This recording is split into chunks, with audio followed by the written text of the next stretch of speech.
Hello ഉദ്യോഗാർത്ഥികളെ, PS rate പാത്തിൻ്റെ cooperative ക്ലാസ്സിലേക്ക് നിങ്ങൾക്ക് എല്ലാവർക്കും ഹൃദ്യമായ സ്വാഗതം.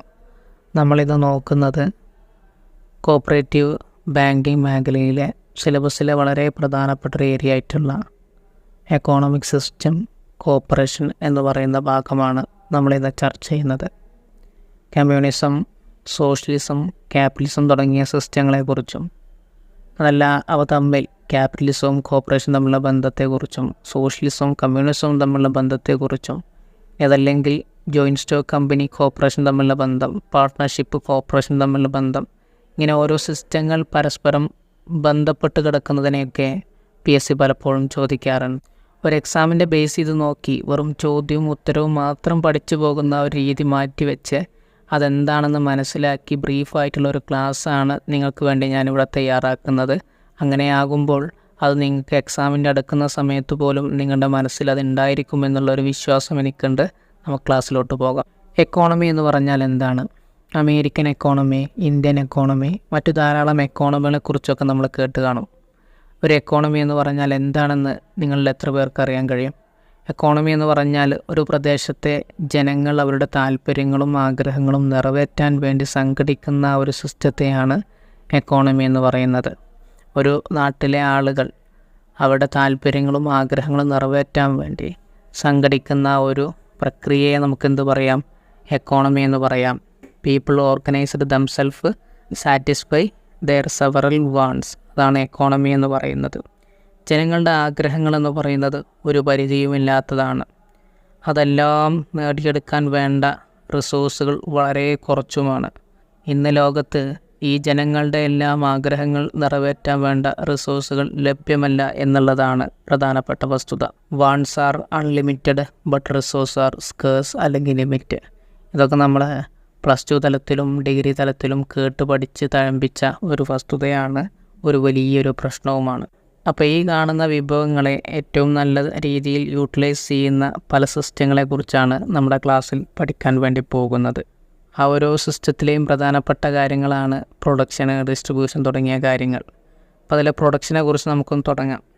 അതിൽ പ്രധാനപ്പെട്ടതാണ് 4 ഫാക്ടേഴ്സ് ഓഫ് പ്രൊഡക്ഷൻ എന്ന് പറയുന്നത്. 4 പ്രധാനപ്പെട്ട തൂണുകൾ പ്രൊഡക്ഷൻ്റെ. ഒന്ന് ലാൻഡ്, മറ്റൊന്ന് ലേബർ, മറ്റൊന്ന് ക്യാപിറ്റൽ, മറ്റൊന്ന് ഓർഗനൈസേഷൻ എന്ന് പറയുന്ന 4 ഫാക്ടേഴ്സ് ഓഫ് പ്രൊഡക്ഷനെ കുറിച്ച് നിങ്ങൾ പഠിക്കേണ്ടതുണ്ട്. ലാൻഡ് എന്ന് പറഞ്ഞാൽ വെറും ഭൂമി എന്ന് മാത്രം നിങ്ങൾ ഓർത്തു വയ്ക്കരുത്. ഭൂമിയുടെ ഉള്ളിൽ നിന്നും ഭൂമിയുടെ പുറത്തു നിന്നും കിട്ടുന്നതെല്ലാം ലാൻഡിൽ ഉൾപ്പെടും. ഒരു മരക്കച്ചവടക്കാരന് തടിയാണ് ലാൻഡ്. ഒരു ഖനന ജോലിക്കാരന് ആ ഖനനത്തിലൂടെ കിട്ടുന്ന ധാതുക്കളാണ് ലാൻഡ് എന്ന് പറയുന്നത്. അഥവാ ഭൂമിയുടെ ഉപരിഭാഗത്തു നിന്നും ആന്തരിക ഭാഗത്തു നിന്നും കിട്ടുന്ന ഫ്രീ ഗിഫ്റ്റ് ഓഫ് നേച്ചർ എന്ന് പറയുന്നതെല്ലാം എന്തിൽ പെടും? ലാൻഡിൽ പെടുന്നതാണ്. ഇനി ലേബർ എന്ന് പറഞ്ഞാൽ എന്താണ്? ലേബർ എന്ന് പറഞ്ഞു കഴിഞ്ഞാൽ അവിടെ ഇമ്പോർട്ടൻ്റ് ആയ ഒരു കാര്യമാണ്. പ്രതിഫല ഇച്ഛയോട് കൂടിയിട്ട് അതല്ലെങ്കിൽ സാമ്പത്തിക ലാഭത്തിന് വേണ്ടി ബുദ്ധിപരമായിട്ടും ശാരീരികപരമായിട്ടും ചെയ്യുന്ന ജോലികളെ എന്ന് നമുക്കെന്ത് പറയാം? ലേബറിൻ്റെ കൂട്ടത്തിൽ എണ്ണാൻ വേണ്ടി പറ്റും. മറ്റൊന്നാണ് ക്യാപിറ്റൽ എന്ന് പറയുന്നത്.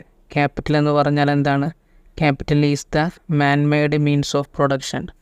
അതിൽ മനുഷ്യന് കൊണ്ടുവരുന്ന മാൻമെയ്ഡായിട്ടുള്ള പ്രൊഡക്ഷന് വേണ്ടിയുള്ള കാര്യങ്ങളാണ് ക്യാപിറ്റലായിട്ട് വരുന്നത്. ഈ എൻ്റർപ്രണർഷിപ്പ് എന്ന് പറയുന്നത്, ഓർഗനൈസേഷൻ അല്ലെങ്കിൽ എൻ്റർപ്രണർഷിപ്പ് എന്ന് പറയുന്നത് എന്താ? അതെല്ലാം കൂടി ചെയ്യുന്ന ആളെയാണ്, അല്ലെങ്കിൽ ആ ഒരു സിസ്റ്റത്തെയാണ്. നമ്മൾ പഠിക്കേണ്ടത് ഇവയിൽ നിന്ന് കിട്ടുന്ന റെമ്യൂണറേഷൻ എന്തൊക്കെയാണ് എന്നുള്ളതാണ്. ഇതെല്ലാം ചോദിക്കുന്നൊരു ചോദ്യം കൂടിയാണ് കേട്ടോ. ലാൻഡിൽ നിന്ന് പ്രതിഫലമാണ് റെൻറ്റ് എന്ന് പറയുന്നത്. ലേബറിൽ നിന്ന് കിട്ടുന്ന പ്രതിഫലമാണ് വേജ് എന്ന് പറയുന്നത്. ക്യാപിറ്റലിൽ നിന്ന് കിട്ടുന്ന പ്രതിഫലമാണ് ഇൻട്രസ്റ്റ് എന്ന് പറയുന്നത്. ഒരു എൻ്റർപ്രണർക്ക് കിട്ടുന്ന പ്രതിഫലമാണ് അവരുടെ പ്രോഫിറ്റ് എന്ന് പറയുന്നത്. ലാൻഡ് കൊടുത്ത് റെൻറ്റ് മേടിക്കാം. ലേബറിന് എന്താണ് കിട്ടുന്നത്? വേജ് കിട്ടും. ക്യാപിറ്റലിക്ക് എന്താണ് കിട്ടുന്നത്? ഇറക്കിയ ക്യാപിറ്റലിന് ഇൻട്രസ്റ്റ് കിട്ടും. അതുപോലെ എൻ്റർപ്രണർക്ക് എന്ത് കിട്ടും? പ്രോഫിറ്റും കിട്ടും. ഇതെല്ലാം കൂടിച്ചേരുമ്പോഴാണ് ഒരു പ്രൊഡക്ഷന് വന്നിട്ടുള്ള കോസ്റ്റായിട്ട് വരുന്നത്. Rent plus wage plus interest plus profit കൂട്ടുമ്പോഴാണ് കോസ്റ്റ് ഓഫ് പ്രൊഡക്ഷൻ വരുന്നത്. ചില നാട്ടിൽ ഗവൺമെൻറ്റാണ് അവിടുത്തെ പ്രൊഡക്ഷനും ഡിസ്ട്രിബ്യൂഷനും തുടങ്ങിയ കാര്യങ്ങൾ ചെയ്യുന്നത്. ചില നാട്ടിൽ വ്യക്തികളാണ് ഇതെല്ലാം ചെയ്യുന്നത്. ചില നാട്ടിൽ ഗവൺമെൻറ്റും വ്യക്തികളും കൂടിയാണ് പ്രൊഡക്ഷനും ഡിസ്ട്രിബ്യൂഷനും ചെയ്യുന്നത്. ഇനി ഉൽപ്പാദനവും വിതരണവും നേതൃത്വം കൊടുക്കുന്നതും നിയന്ത്രിക്കുന്നതും ഗവൺമെൻറ് ആണെങ്കിൽ അതാണ് സോഷ്യലിസം. നമ്മൾ മുമ്പ് കൃഷിയെക്കുറിച്ചൊക്കെ പഠിച്ച പോലെ. ഇനി ഉൽപ്പാദനവും വിതരണവും സ്വകാര്യ വ്യക്തികളാണ് നടത്തുന്നതെങ്കിൽ അവിടെയാണ് ക്യാപിറ്റലിസം വരുന്നത്.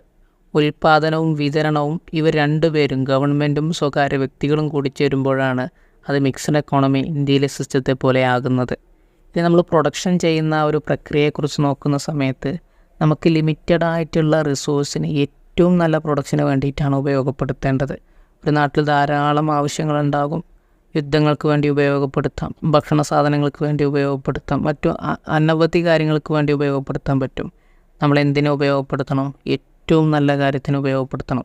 ചില പ്രൊഡക്ഷനുകളെല്ലാം ഒരു ഉപയോഗത്തിന് വേണ്ടി മാത്രമേ പറ്റുള്ളൂ. ചില പ്രൊഡക്ഷനുകൾ ഒന്നിന് ശേഷം മറ്റൊന്ന്, മറ്റൊന്നിന് ശേഷം മറ്റൊന്ന്, അങ്ങനെ ധാരാളം ഉപയോഗത്തിന് വേണ്ടി പറ്റും.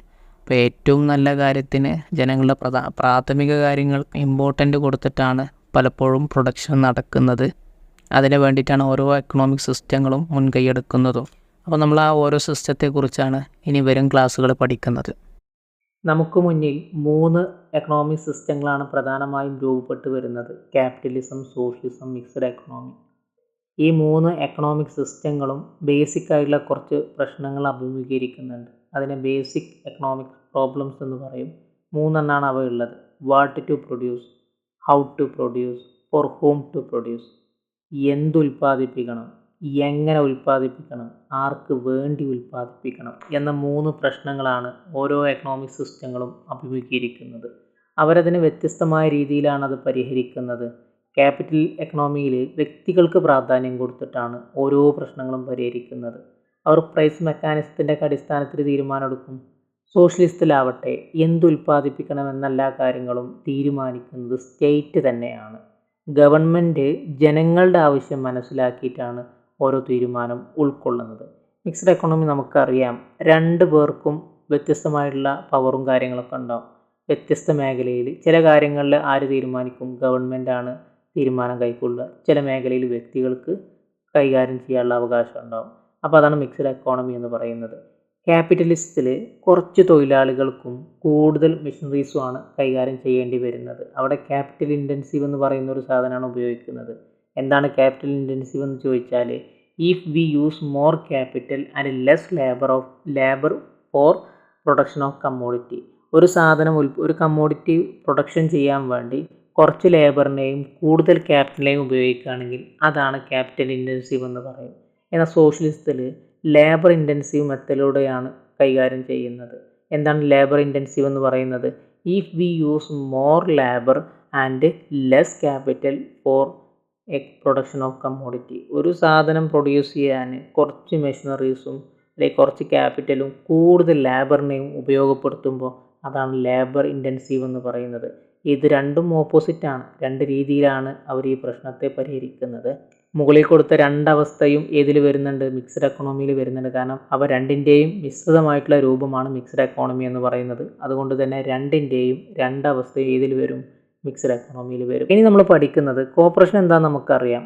അതിനോടൊപ്പം ഓരോ സിസ്റ്റം ഉണ്ടല്ലോ, എക്കണോമിക് സിസ്റ്റവും കോർപ്പറേഷൻ തമ്മിലുള്ള താരതമ്യ പഠനം നമുക്കൊന്ന് നോക്കാം. അതോടൊപ്പം തന്നെ ഓരോ എക്കണോമിക് സിസ്റ്റവും എന്താണെന്ന് നമുക്ക് പഠിക്കണം. അവയും കോർപ്പറേഷൻ തമ്മിലുള്ള യോജിപ്പുള്ള മേഖലകളും വിയോജിപ്പുള്ള മേഖലകളും ഒക്കെ നമുക്ക് അടുത്ത ക്ലാസ്സിൽ പഠിക്കാം.